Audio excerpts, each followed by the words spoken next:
I remember the way the wind felt on my skin the night I buried my mother, cold and bitter like the silence that followed the priest's final words. She died with nothing, no money, no recognition, just the fire in her eyes that always told me I was more than the world around me. "You're not meant for this, George," she'd whisper in her last days, clutching my hand with the same intensity she once used to scrub floors at the diner. "You're more than this life." I believed her. But the truth didn't surface until I found the old letter buried in her sewing box, the one with the golden emblem and the signature that changed everything. Richard Hawthorne, my father, the man I never met.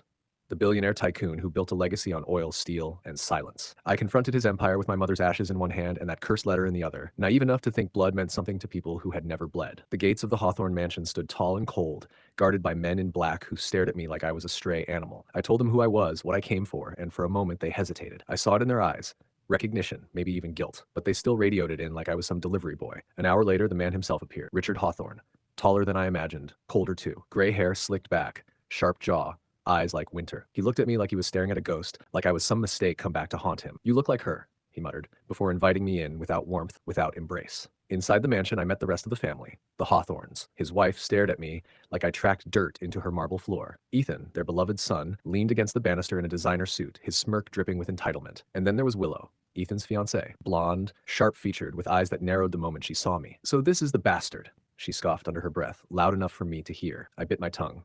"I didn't come here to fight. I came here because my mother died believing I was meant for more. I came here because Richard Hawthorne owed her that much. He let me stay in one of the guest rooms, polished floors, sheets softer than anything I'd ever known, but the air was thick with judgment. They treated me like a parasite they couldn't legally swat away. Ethan made it a mission to remind me I didn't belong, inviting me to dinners just to humiliate me, asking questions he knew I couldn't answer, mocking the way I used the wrong fork, the wrong words. And Willow, she was worse. She flirted when no one was looking, whispered in my ear at night when she'd had too much wine, taunting me with soft smiles and cruel promises she never meant to keep. "You'll never be one of us, George," she said one night as she stood barefoot in the hallway outside my room. "But you're kind of cute when you're angry." I hated her. And yet a part of me, the broken, insecure part that had never been loved by anyone but my mother, clung to those crumbs like they meant something. The only person who didn't treat me like dirt was Sophia, a maid not much older than me. She brought me extra food when I skipped meals, taught me how to navigate the toxic dance of the Hawthorne household, and listened without judgment when I ranted. We became friends in silence, in shadows. She told me I mattered long before anyone else did. Weeks turned into months, and I tried to earn my place, not just in the house, but in their hearts. I took courses, studied business, shadowed my father at his company. I thought maybe, just maybe, I could prove I was worthy of the Hawthorne name. But Ethan wouldn't let that happen. He began spreading rumors, saying I was stealing, manipulating the staff, trying to seduce Willow. It didn't matter that none of it was true. All that mattered was that the whispers grew louder. And Richard, already emotionally distant, grew colder. One night, after a heated confrontation where Ethan accused me of stealing his watch, a watch he had clearly planted in my drawer, I was dragged out of the mansion in front of the entire staff. Richard stood there watching, his eyes full of quiet disgust. "I gave you a chance," he said, "and you spat on it." I didn't scream, I didn't cry. I just looked at them. Ethan, smirking in triumph, Willow, avoiding my eyes, Richard, turning his back. Only Sophia chased after me as the gates closed behind me. "You didn't deserve this," she whispered, tears in her eyes. "You're better than all of them combined." I didn't say goodbye. I couldn't. I walked away with nothing but rage and purpose burning in my chest. They threw me out like trash, but I would return. Not as a beggar, not as the bastard, but as the man who would take everything they tried to deny me and burn their world down to ashes. The moment the iron gates slammed shut behind me and I was tossed into the cold like garbage, something inside me died, and something far more dangerous was born. I walked away from that mansion with no money, no future, and no name that carried any weight, but I had something far more powerful than any of that. I had fury. I had betrayal etched into my bones, and I had a memory so vivid I could feel Ethan's smug grin burned into my skin, Willow's mocking voice echoing in my skull, and Richard's cold eyes turning away like I was never his blood. I slept on benches, skipped meals, and worked jobs that barely paid enough for water and shelter, but I never stopped grinding. I devoured books at night, finance, investing, marketing, while mopping floors during the day. And through every hardship, every bloody-knuckled fight with the world, I remembered Sophia's words. "You're better than all of them combined." Her voice became my fuel, her belief in me, the one light I clung to when everything else had turned to darkness. I didn't know where she was or if she was still working in that mansion, but I promised myself I'd find her again. And when I did, I wouldn't be the broken boy she comforted in secret. I'd be the man the world feared. 2 years later, I got my break. I caught the eye of a ruthless but brilliant investor named Vincent Keel. He saw the hunger in me and took me under his wing, not out of kindness, but because he saw a weapon he could shape. I learned everything from him: how to read markets, how to outwit competitors, how to crush your enemy's will before they even knew they were fighting. I took that knowledge and built my first company from scratch. It was a digital logistics firm, small at first, barely scraping by, but I scaled fast, using every ounce of pain I'd ever known as leverage. I didn't sleep, didn't date, didn't party. My obsession was my revenge. My success was my vengeance. Within 3 years, I had 4 thriving businesses, all quietly dismantling sectors the Hawthorne conglomerate relied on. I kept my name out of the public eye, operating behind shell companies and forged corporate alliances until one day I heard the news that made my soul hum. Hawthorne Industries was bleeding. Ethan had taken over as CEO, and the fool was running it into the ground. Profits were down, investors were jumping ship, and rumors of scandal were floating through Wall Street. I watched it all unfold with the same calm you might feel watching termites eat through a rotten foundation. But the true moment of satisfaction came when I attended a closed-door investment conference in New York, dressed in a custom Italian suit, no longer the bastard who didn't know which fork to use, but the man whose name whispered through boardrooms like a storm, George Maddox. Maddox, not Hawthorne. I didn't want their name anymore. I had made mine sharper. And that's when I saw her again, Willow. She was sitting in the front row, older, thinner, with stress etched into her once perfect features, her designer clothes doing a poor job of hiding the desperation in her eyes. She didn't recognize me at first. Not until I took the stage and introduced myself as the founder and CEO of Maddox Enterprises. Then her mouth fell open, and for a second I saw panic flicker across her face. Pure, helpless panic. I delivered a powerful speech on global disruption and innovation, but my eyes never left hers, and when it was over, she rushed to me like a moth to a flame.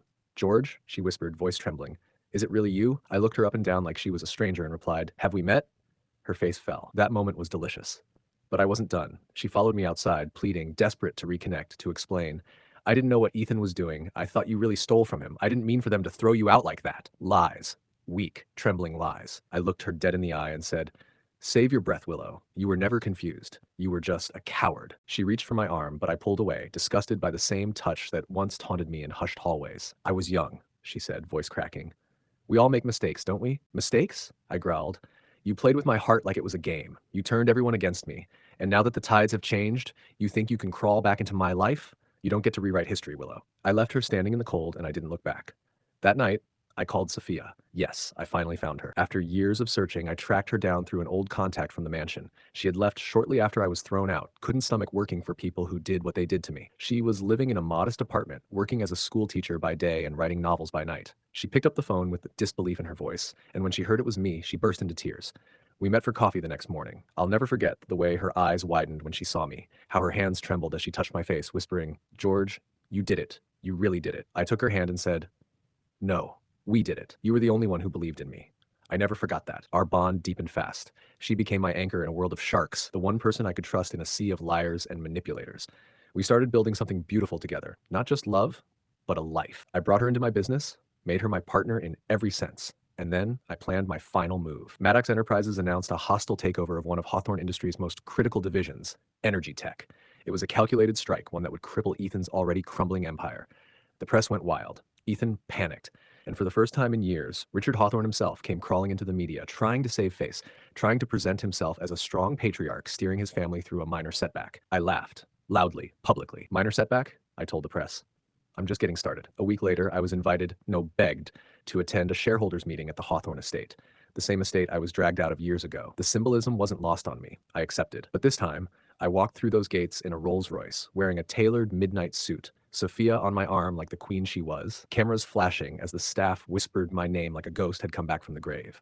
Ethan stood at the top of the steps, pale and bitter, sweat clinging to his neck despite the cold. Willow stood beside him, visibly shaken, no longer the confident fiancée of a Hawthorne heir, but a worn-out woman clinging to the edge of relevance. Richard emerged last, slower than I remembered, older now, frail around the eyes, but still trying to carry that weight of superiority. He offered me his hand. I ignored it. "You made quite the name for yourself," he said stiffly. "Without your help," I replied, "and in spite of your betrayal." He sighed like a man forced to eat his pride. "Let's talk."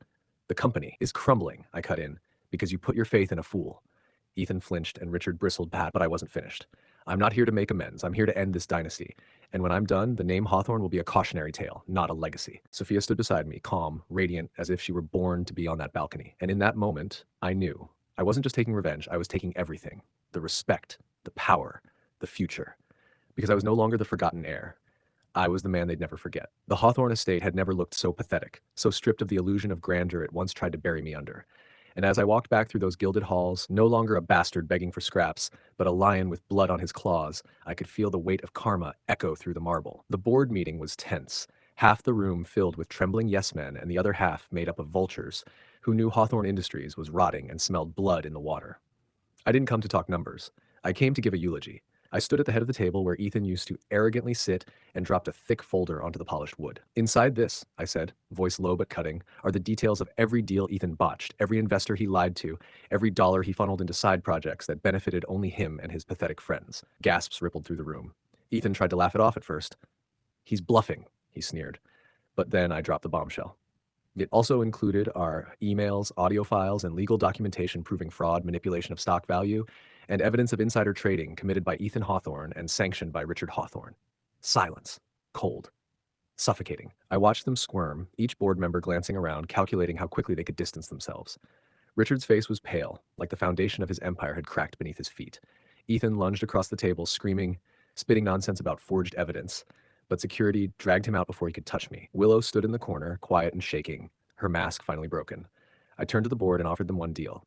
"Step aside, give me full control, and I'll protect what remains. Refuse, and I'll burn it all down." They voted in minutes. The motion passed unanimously. I walked out of that meeting not just as the CEO of Hawthorne Industries, but as the man who brought it to its knees and rebuilt it in his image. That night, Sophia and I sat in the penthouse I bought overlooking the city, champagne untouched as I stared out the window, my reflection blending with the skyline. "It's done," I said, though the words tasted hollow. Sophia turned to me, her eyes calm and knowing. "Then what's next?" That was the question that haunted me. I had spent years chasing revenge, building an empire, not out of vision, but out of fury. And now that I had it all, I wasn't sure what was left. But the answer came quicker than I expected, because just as I was about to finally breathe, Willow came back into my life with one last knife aimed at my back. It started with rumors, articles planted in tabloids suggesting that I had manipulated my way into power, that Sophia was my accomplice, that I had blackmailed the Hawthorne board with false evidence. At first, I ignored it. I had dealt with worse. But then came the lawsuit, filed in Richard's name, crafted by Willow's hand, accusing me of corporate sabotage, slander, and theft. The media exploded. Investors began to panic. Shareholders got cold feet. It was a calculated move, desperate but brilliant. They wanted to force me into a settlement, reclaim control of the company through legal leverage, and smear my name before it had a chance to become legend. But they underestimated one thing: me. I didn't run. I didn't panic. I played their game, but I played it better. I called a press conference. I stood before the world and revealed everything. My story, my mother, the letter, the betrayal, the lies. I showed the evidence publicly, exposed the manipulation, and dismantled every argument in that lawsuit with facts, witnesses, and documents. I even revealed the side deals Willow had made while still engaged to Ethan, using her position to secure shares in the company and cozying up to competitors.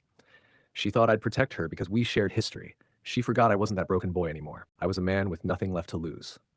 When I was finished, the world didn't just support me, they worshiped. Headlines changed. The lawsuit fell apart. Willow's name became synonymous with betrayal, and Richard Hawthorne quietly withdrew from public life, his legacy shattered. Ethan disappeared completely, last seen boarding a flight to Dubai with the last of his stolen money. I had won. Completely. And yet, the night the verdict came down and I stood on my penthouse balcony, watching the city blink beneath me like stars fallen to earth, I felt empty. Until Sophia wrapped her arms around me and whispered, "You're more than this war, George. Let's build something beautiful now. Not out of pain, but out of hope." Her words broke through the numbness. I realized then I had been so obsessed with proving I belonged, I had forgotten I didn't need their world. I had made my own. So I rebranded the company, stripping it of the Hawthorne name completely. Maddox Global was born, and with it, a new era. We invested in green tech, education, and startups founded by people like me, those who had been told they'd never matter. I created scholarships in my mother's name. I bought the diner she used to scrub floors in and turned it into a free community kitchen. I didn't do it for headlines. I did it because for the first time in my life, I wasn't chasing ghosts. I was building a future. Sophia and I married in a quiet ceremony by the sea. No cameras, no guests, just us, the waves, and the promise of a life finally our own. But fate, cruel as ever, wasn't done with us. One night, as I walked out of my office, I found a little girl sitting in the lobby, no older than 7, with golden hair and tear-streaked cheeks. "Are you George Maddox?" she asked, clutching a worn photo in her hands. I knelt down and nodded. She handed me the photo. It was of me and Willow, from years ago. "My name is Anna," she whispered. "Mommy says you're my father." My world tilted. My breath caught in my throat. And as I looked into her eyes, so much like mine, but with Willow's fire, I realized the past I thought I had buried wasn't finished with me yet, and neither was Willow. I stared at the little girl for what felt like an eternity, her small frame trembling as she clutched that crumpled photograph like it was the only thing anchoring her to the truth. And in that moment, I saw every mistake I thought I had buried crawl back from the shadows to stand before me with a heartbeat and a name: Anna. She was beautiful, innocent, and heartbreakingly familiar, with my eyes and Willow's chin, and yet the reality of her existence hit me like a truck because I hadn't just moved on from Willow, I had burned the bridge and never looked back. "Where's your mother?" I asked, my voice low, brittle, trying not to let my heart split into pieces in front of her, but her reply stabbed me deeper than any lawsuit or betrayal ever could. "She left," she said quietly. "She told me you'd take care of me now, that you owed her and me." And just like that, Willow's venom found a way back into my life, not through deception this time, but through blood. I didn't know if it was true, not yet, but there was something about the way Anna looked at me, like she already knew, like she'd been told stories of a man who once loved her mother but turned into a ghost when she was born. I brought her inside, called Sophia, and the moment she saw Anna, her smile faded into concern. I told her everything, and to my surprise, Sophia didn't flinch. "Get a test," she said gently. "If she's yours, we'll raise her right. If she's not, we'll protect her anyway." That's the kind of woman Sophia was, the kind who loved me enough to face my past with me, not abandon me to it. So we ran the test, and while we waited for the results, I tried to get to know Anna, who was both guarded and curious, clearly raised on half-truths and emotional scraps. She asked me about my life, my work, and why I stopped loving her mommy. I couldn't lie, but I also couldn't tell a child the kind of darkness Willow had drowned herself in. So I told her what she needed to hear, that sometimes people make mistakes they can't undo, and sometimes love turns into something unrecognizable when it's poisoned by lies. When the test came back positive, I didn't cry, I didn't rage, I simply accepted it, because deep down, I already knew. She was mine, my daughter. And Willow had kept her a secret all these years, weaponizing her only when her own world crumbled into dust. But what enraged me wasn't the deception. It was the way Willow discarded her, used her as a bargaining chip, and dumped her at my door without even a goodbye. I found her 3 days later in a rundown motel on the outskirts of the city, drunk, mascara smeared down her cheeks, her hands shaking as she lit another cigarette. "So," she said, not even looking at me, "did you get the test results?" I didn't answer. I just stared at her. This woman I had once planned a future with, now reduced to a bitter, hollow ghost of the girl I loved. "Why?" I asked. "Why now? Why her?" And what she said next made my blood run cold. "Because you took everything else, George. The company, the fame, the respect. You even got your happy ending with that perfect little wife. I had nothing left. And I figured, if I gave you something you never knew you wanted, maybe you'd remember who you belong to." I nearly hit the wall. "She's not a pawn, Willow. She's a child. She's your daughter." She laughed bitterly. "She's your daughter too now. You deal with her." And just like that, she turned her back to me and never looked again. That night, I sat on the edge of Anna's bed while she slept, her little hand curled around a stuffed bear Sophia had bought her, and I felt something I hadn't in years. Fear. Not for myself, for her. Because this little girl had been born into a war she never asked for, and now she was mine to protect. The days that followed weren't easy. Anna was smart but emotionally tangled. She'd grown up hearing about the mighty George Maddox as some twisted villain, only to find out he was her father and maybe the only person who wouldn't leave her behind. She tested boundaries, she screamed, she threw things. She asked for Willow only to curse her name the next second. But I never left her side. Sophia didn't either. We got her into therapy, into school, into routines she could hold on to, and slowly, like a flower starved of sun, she began to bloom. She started calling me Dad, and that word, 3 letters long, unraveled the last knot of bitterness I'd carried in my chest for years. But just when things were beginning to feel whole again, Ethan returned. Not in person, he didn't have the spine for that anymore, but through a series of well-coordinated attacks. Anonymous whistleblower tips started flooding regulators with allegations against Maddox Global. Former employees clearly bribed, began releasing fake stories about toxic culture and financial misconduct. Someone hacked into my company servers and leaked confidential files, not anything illegal, but enough to rattle investors and draw attention. Ethan wasn't trying to beat me in court or in the media. He was trying to drown me in chaos. And worst of all, he wasn't alone. Willow had joined forces with him. The same woman who once said I was her everything, who left her daughter behind like unwanted baggage, was now feeding my enemy from the shadows. I confronted her again, this time in court, when she tried to sue for partial custody, using her alliance with Ethan as leverage, claiming that Sophia was brainwashing Anna, that I was emotionally unstable from years of unresolved trauma. Her lies were masterful, her delivery flawless. But she forgot one thing. I had truth. I brought out witnesses, old letters, voice messages, and even a video of Willow yelling at Anna in a drunken stupor, something recorded by a neighbor years ago that had quietly made its way to my lawyers. When it was played in court, even the judge flinched. The verdict was swift, sole custody granted to me. Willow lost everything, again. But this time, it wasn't my victory that mattered, it was Anna's safety. And when we left the courthouse, her tiny hand holding mine tightly, I knew that no amount of revenge could ever compare to the feeling of being called Daddy by someone who trusted me to fight her battles. That night, Sophia held me as I sat on the couch, exhausted, worn, but finally, whole. "Do you regret any of it?" she asked softly, her fingers brushing against mine. I thought about it. About all the pain, the betrayals, the vengeance, and then I looked down the hallway where Anna slept peacefully in a home that would never let her be forgotten. "No," I whispered, Because everything broken led me here, and I'm never letting go again. It had been 2 years since the courtroom fell silent with the judge's gavel, 2 years since Willow's voice stopped echoing in my ears and Ethan's name stopped appearing in the shadows of my life. And in those 2 years, peace became something I no longer feared, something I finally understood wasn't weakness, but survival, a reward for enduring what should have broken me. The name George Maddox wasn't just whispered in business meetings or headlined on magazine covers anymore. It was spoken with respect, with awe, because I had done what no bastard ever should have done. I turned rejection into a throne, pain into purpose, and lies into the foundation of an empire that no longer needed to be attached to the Hawthorne name to command the world's attention. Sophia was my lighthouse, my anchor in the storm, the woman who never saw me as broken, just in need of someone who believed. And Anna, my daughter, once a symbol of betrayal, had become the brightest light in my life. A walking reminder that even from the most toxic roots, beauty could still bloom. She called Sophia Mama now, not because we forced it, but because Sophia earned it.